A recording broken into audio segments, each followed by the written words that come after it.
आज एवढे मासे लागून पण आम्हाला काही फायदा नव्हता का, ते व्हिडिओच्या एंडमध्ये नक्की सांगतो. आणि मासे काढायला कोण कोण आले ते पण व्हिडिओच्या एंडमध्ये नक्की सांगतो.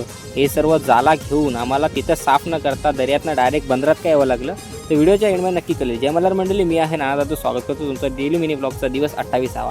आज आपण फटाफट सकाळी निघाली. वातावरण थोडं डल होतं, नंतर अचानकपणे आपल्याला दिसला हा म्हणजे पाण्यात टाकलेला बोया. एकीकडे सूर्योदय झाला होता, सूर्योदय मस्त दिसला, पण एकीकडे दिसला तो म्हणजे इंद्रधनुष्य.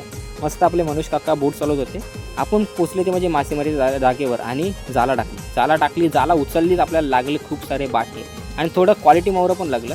बाठे म्हणजे तुमच्याकडे काय म्हणता काय माहिती, इकडे बघा तर कमेंट करून नक्की सांगा तुमच्याकडे बाठ्यांना काय म्हणतात. आमच्याकडे पालू पण म्हणतात, लेव पण म्हणतात. मग काय जेवढं मावरं काढलेलं ते बाजारात आपण विकायसाठी आणला. इकडे लिलाव चालू होता ते म्हणजे जिताडा कोलंबीचा. जिताडा कोलंबीची साईज पण मोठी साईजमध्ये होती. ही नवान्याय करून 1 ते 1.5 किलो जास्त होतं. आणि मग परत आले आपण आपले हे बाटे साफ करायला.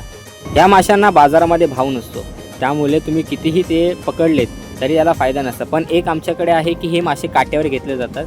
आम्हाला 15 रुपये किलोने आम्ही काट्यावर जाऊन विकले, त्यामुळे आम्हाला थोडाफार पैसा ह्याने आला. टोटल 120 किलो होते. काढेपर्यंत हालत खराब झाली. ही जर व्हिडिओ आवडली तर तुम्हाला लाईक नक्की करा आणि फॉलो करायला विसरू नका. Bye bye.